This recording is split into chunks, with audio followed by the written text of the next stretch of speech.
Hi, my name is Javan. I'm 23 years old, from London, and I'm a journalist. I'm Jordan, I'm 28 and I'm from Camden. Hey, I'm Hassan, I'm 29 years old, I'm a freelance copywriter from London. Hi, I'm Alex, I'm 23 and I'm from London and I'm in my final year of my university degree. Hi, I'm Jordan, I'm 21, I live in Croydon and I'm a freelance actor and dancer. Hi, I'm James, I'm 21, from South East London and I'm a quantity surveyor. Hi, I'm Locksmith and welcome to the episode of the Own Your Future project by H&M and the Book of Man. This series is about helping 6 young men with their lives and careers in the tough post-lockdown world. And I'm the mentor for this chat about fitness and motivation. So let's crack on with the questions from the lads. So the question I had was, what advice do you have for people who don't enjoy exercising but still want to keep active? The beautiful thing about exercise is that it doesn't have to be as strenuous as an athlete, if you like, or even someone you might see on Instagram who, like myself, takes training really seriously. It doesn't have to be that intense. Exercise can be as simple as getting up and going for a walk or going for a jog at your pace, at your level. The beautiful thing about engaging in exercise is that it allows you to escape all the negative things that may be going on in your world. And with that said, I think that's an incentive to actually engage in physical activity, not just exercise, physical activity. You will come out the other side feeling a lot more positive and feeling more capable of achieving your goals and being in a better mood. Makes sense. It has a knock-on effect. Defo. Brilliant. Thanks. What's going on, mate? I'm cool, and you? Yeah, all good. Okay. Loving the look. Jeez. Oh, thank you, man. I'm trying, man. I'm trying. Thank you. My question is, what inspiration do you get when you're writing songs? So what's your inspiration? What do you do when you're making songs? Yeah, it's a great question because inspiration is a key part of not only making music, but being creative in life. When we were growing up, we grew up on the streets of East London and we drew inspiration off people, you know. We were surrounded by so many different cultures and races that you couldn't not be influenced. So, for example, if you walked on my street, you could hear a Jamaican family playing reggae music outside their house. And then you have an Irish family, like a couple doors down, they'll be playing Irish folk music and you'd be like, what the hell is that? I've never heard that before. And then you would have us in our room, which we used to call a basement, and there'll be anywhere between 20 to 30 MCs and us DJing off the back of sort of like music that we produced in our bedrooms, and finally getting it into a dub plate and just getting that vibe and being inspired by each other and like your friends gassing you up and whatnot. I'm fortunate enough to work with 3 individuals I've known since I was 5 years old. And no matter how much I look at some of the biggest artists out there in the world that have yet had an influence on me, my biggest influencers are my rudimental members, you know. I'm always inspired by them. We'll be in the studio one day and there'll be something they do on the keys or whatever, and I'll just be like, what's that? Leave me with that. That'll just open up my mind and open me up into a new world. So people, my band members, and I am a sucker for Lauryn Hill, the Miseducation of Lauryn Hill. It's the best. I love Lauryn Hill. That is big, man. I love that. I love Lauryn Hill. Love that. Thank you, man. Thank you.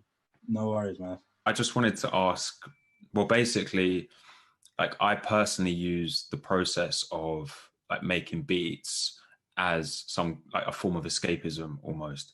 And I was just wondering, like, would you say that being in the mindset of making music sort of in the studio with your mates and stuff, does that kind of get you out of negative like thought patterns and stuff?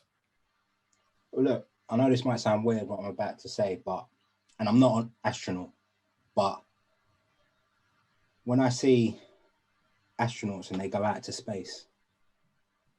That is how I feel when I'm building a track, like from the drums to the synths to everything. I feel like I'm in another world. I feel like I'm an astronaut going to the moon, you know?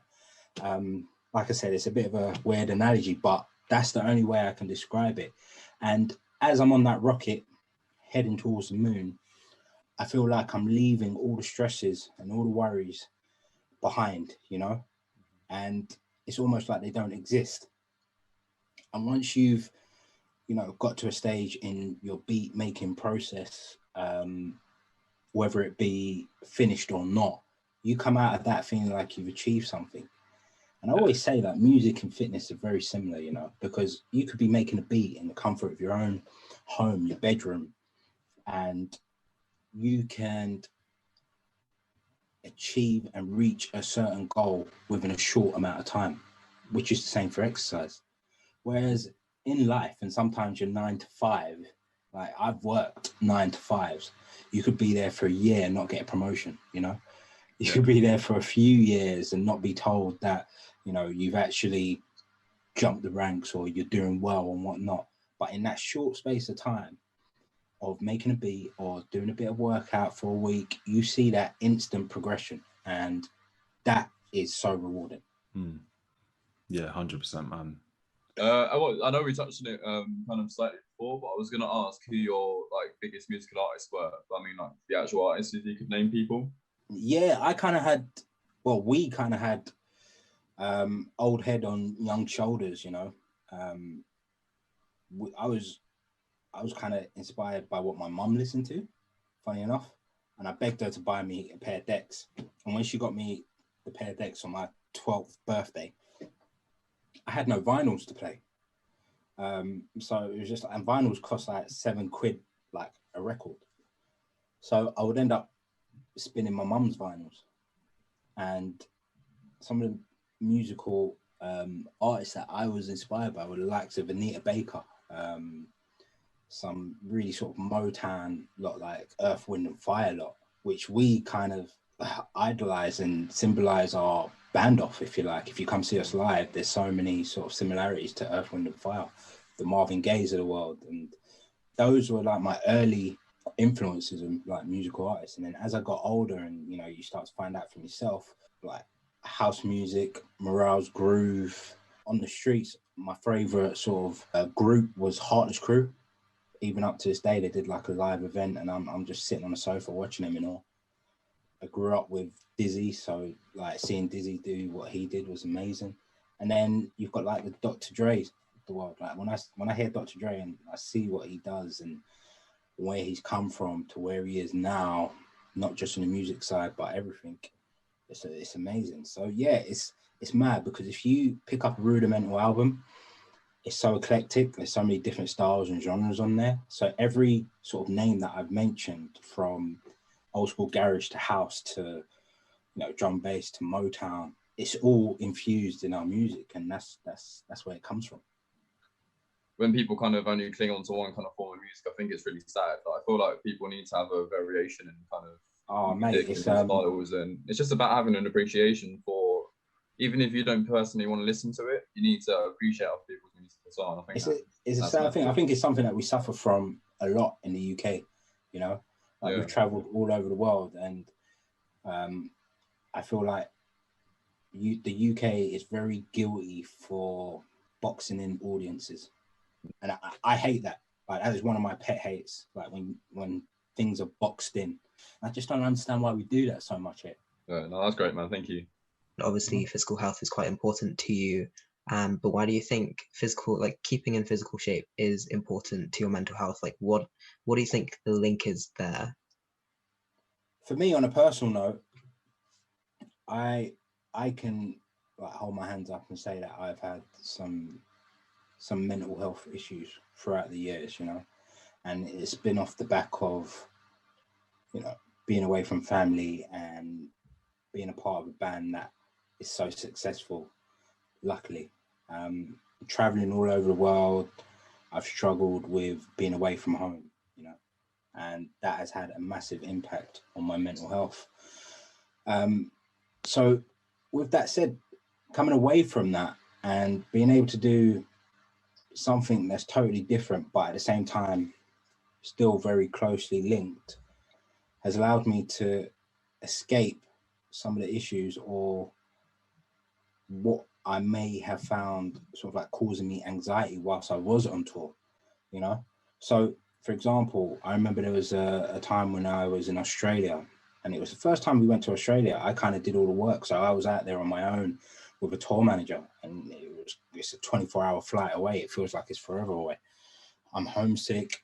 And then I get in that gym and I work out, I push myself, and every so often those negative sort of images of me having to stick around here and be away from my family seep back into your mind. But as you don't know, punch the bag a bit harder, or you lift the weight that's a little bit heavier, or you run that little bit harder, you're almost, you know, suppressing it. Now, the only thing I will say is when you do physical activity, sometimes you try and escape all the negativity that's going on in your life through physical activity, you know, like you're running and you're running further and further away. You're not, that's just, you're putting a plaster on it for a little while. It definitely does help, don't get me wrong. But the most important thing is confronting those mental health issues straight on, you know, and the way you do that is by finding people you trust and talking about your issues. Never feel too embarrassed to tell people, you know what, I'm not actually feeling okay today. Today is not one of those days. And start accepting that, you know what, it's not always going to be the best day. You're not always going to have your best day. And I feel like when you're exercising, it helps you think a little bit clearer, and you can come to those decision-making processes, you know? I think, you know, I personally do yoga every day, and it helps me kind of just clear my mind.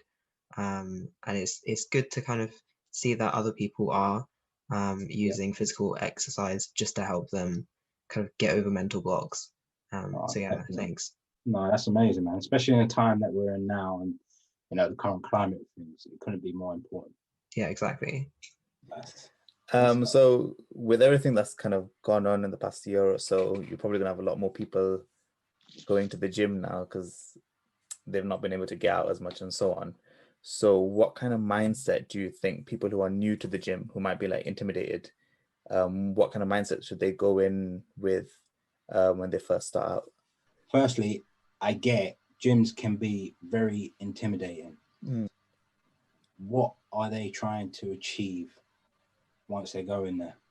And stay focused to that, because I don't know the statistics, but I do know that a lot of people drop out within 2 to 4 weeks of signing up for a membership for a gym, you know? So you've got to be clear that this is what I want to achieve. It's not going to happen overnight. It's a process, and you have to trust in that process. And also, I feel it's so much more fun going to the gym with a friend. So if you go to the gym with a friend, it's a lot more fun, you know? It's so weird with me. I've got a love-hate relationship with the gym. I almost don't want to go sometimes because it can be boring and it can be monotonous. When you see me train, I've got a gym in my house and I train a lot outside. And like my missus says to me, you've just built a gym in there. Why are you not in there? So yeah, I get all the reasons why people become intimidated, but just be clear on what you want to achieve. Ask for help as well. And don't be intimidated by the rest of the meatheads that are there. It's literally you versus you. And once you get that through your head, then you're unstoppable, I believe, anyway. No, definitely. Some good advice. Respect, man. Thanks. Hi, it's me again. Yeah. What issues did you have, like when you were starting? What problems did you have, and how did you overcome them in music? All right, let me try and narrow it down and be more general. Issues you're going to have is rejection. Yeah. If you're an aspiring musician or trying to get like to the top of your game in any field, be prepared to be rejected. You know, I couldn't get a coffee in a label office. I couldn't get my music heard by the smallest radio stations, let alone the biggest radio stations. And when I say rejection, be prepared to be resilient. Yeah, you've got to be able to believe so hardly in yourself, more than you think you ever could, that you're gonna reach your goals. Like, everyone asks me, did you ever think this was gonna happen? Yeah, I did. I wouldn't be like, you know, going through sweat, blood and tears. I knew from the get-go. I knew from the moment that I bought my first vinyl that something was going to come from this. I knew from me kicking a football at 8 years old, something was going to come from it. Now, I think people get bogged down in the end process. Yeah, they get bogged down in the accolades, and I got to get to that accolade. I got to get to that award, that Brit Award. But for me personally, that's not the thing right there. The thing is the journey. I've always said this: the journey counts most. You know, those rejections have made you the person you are today. Those mistakes that you've made have made you the person you are today. You holding this up in your ass, what does that do for me? Do you know what I mean? That doesn't do nothing for me. But the journey, in order to get to this, is everything. You just got to be prepared to be resilient. That's my biggest advice right there. That's true, man, because even me, I graduated and I'm doing journalism. And I want to be a journalist, and everything that you're saying is true. It's mad hard, and when you're rejected, you just feel like it's worth it sometimes. Yeah, that's it. That's it. No, definitely, man. And it sometimes it comes from all angles, and you've got to embrace it. You know, if you're prepared to be happy, excited, ecstatic over something positive that's happened in your life, then you got to be prepared to embrace the negatives that have happened. Do you get what I'm saying? Because you can't just go left on one and then be really down on the other. And I think, you know, that's where a lot of people suffer with social media, you know, because they're like, wow, that post got 2,000 likes, but this one didn't. You just embrace it and you just try and work out why it happened or why it didn't happen. Do you know what I mean? True, man. Thank you for that, man. No worries, man. So previously, in my question about physical health and mental health and the link between that, you kind of mentioned how like exercising can just be, you know, putting a plaster on the problem because you're temporarily fixing the problem by, you know, keeping your mind occupied. So I was just wondering, you know, when you're at your lowest moment or you're going through something really difficult, how have you overcome that without exercise? So like, you know, exercise is good, but what have you done that has really helped you kind of get out of that low mindset? I'm more comfortable than ever to tell the story, whereas, you know, when I was younger, I wasn't. I remember coming back from tour and my car was left at the airport. I drove home and I was about 20 minutes away from home. And I literally just had time to think. Right, from when you're on tour, it's non-stop. In my car, driving home, 20 minutes away, stop. And all of a sudden, just a flood of tears just overcame me. I was just like, what the hell is this? The only way I can describe these kind of tears is, I don't know if you was younger and, you know, you got told off by your parents and you'd run upstairs, and then bury your head in the pillow, and then you just like crying so hard that I'm driving my nice little whip, crying away like that. Yeah. I get to my drive and it's still coming. And for the life of me, I cannot think, where is this coming from? And then it stopped.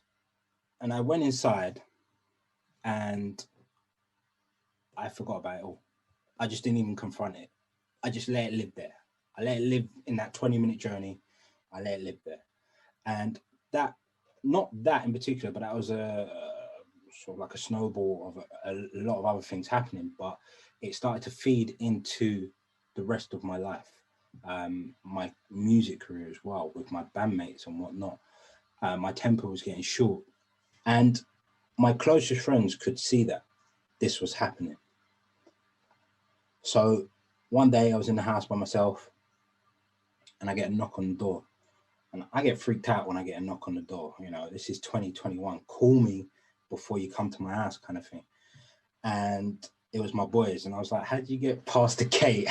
What are you doing there? And they were like, look, we've noticed you've been this way. And they came and sat down with me. That was the first thing they said, and they didn't say anything else whilst they were there. Sat on my sofa, we was watching TV, we all had a beer, and then again, those flood of tears came out. And I think that was my way of letting everything out that I had been building up over the last 6 months. And they confronted me and they allowed me to express myself. So I can't stress this enough. You can't keep all that shit inside you. If you keep it inside of you, it's just going to grow and grow and grow to the point where you're not even going to be able to see clearly. You're not even going to understand why you was upset in the first place. You're going to be racking your mind and your brain trying to figure out what is wrong with you when there's, or most points, there is nothing wrong with you. You're literally just in a bad place at that particular time, and you need to get that out. And they allowed me to express everything I've been feeling. They said, why don't you come to me sooner? Why don't you take a break from all this? Stop working. And I feel like me having a good network of friends, I'm fortunate because, again, like I can hold up my hands to how many friends I've got, and I've grown up with them since I was 5 years old. You know, it's really hard to enter my circle, but they know me. And with that said, they allowed me to free up some of that baggage that I was carrying on my shoulders. So I think you got to really confront whatever you think it might be inside you. Sometimes just having someone to talk to. My mate told me something funny the other day. He said that he went for a walk and with his dog, he walks his dog, and he kept seeing this guy on a bench, just like by himself. He must have been over like 60, 70 or whatever it was. And he said, one day I'm just going to sit next to him and just talk to him. And he did that. And he came back the next day and I said, why are you so bubbly in that? He said, I'm just looking at life so differently. This guy had so many gems for me. It was crazy. I was like, who was this guy? He's like, I don't know, some random guy. I've forgotten his name, but we just talked and talked and talked. And he just like gave me a different insight and a different outlook on life. And I said, right, that's mad. I would love to tell everyone, go talk to a stranger on a bench, but it sounds a bit weird, but it worked for him, you know? And sometimes you just got to find out what works for you. It's like proper inspiring to see someone of your caliber have moments of vulnerability like that, and you're so open about talking about it. That's going to help so many other men out there who are going to watch this and think, oh, I can't let myself cry, like I can't talk to people about it. Like that's amazing. Thank you. No worries, man. I think vulnerability is a key word that you use there. We're all scared of being vulnerable, especially men. We feel like we need to be big and strong. In my case, I feel like I've got to take care of my family, and you don't want to show any sign of weakness because no one doesn't really want to be weak. Yeah, exactly. Sometimes you find you just don't want to train, you're not interested. So obviously you go through periods of when you're lacking motivation. How do you find that you get around it, like get over it? Is it sort of like forcing yourself to do it, or just have like a bit of time off? Taking a break from what you're doing is always helpful, especially if you're moving at 100 miles per hour. If you're like me and you're thinking, right, I've got an album to produce, I've got that new range coming out, My little one's going to secondary school. Have we sorted that out? And then family issues and all that. If you've got all that going on, sometimes taking a step back from it and looking at your life like an out-of-body experience, outside in, allows you to reevaluate the things that are really important, you know, and then you can put your time into it. Another way of motivating yourself is going back to why you originally started. You know, why did I start this? Have I surpassed that goal? Okay, so if I surpass that goal, let's make a new one. Who said that we had to stop at the end of that goal? Let's get addicted to this progression side of things, you know. And that's something that I'm guilty of, and my missus says it all the time. It's like, you just don't know when to stop, you know. Like, you've done one thing, you've got to do another thing. People can't keep up with you. You know, just take a chill pill and relax and take a step back. So I know I'm guilty of that progression thing, and it can be a weird place to go down. But if you're just looking for that, you know, little extra bit of motivation, start questioning yourself in that respect. And yeah, I think you'll start finding, wait a minute, I might not have reached my goal that I started off with. So let's fine tune it and let's get it better. I think through lockdown as well, there's certain times I used to play sport quite a lot, play rugby.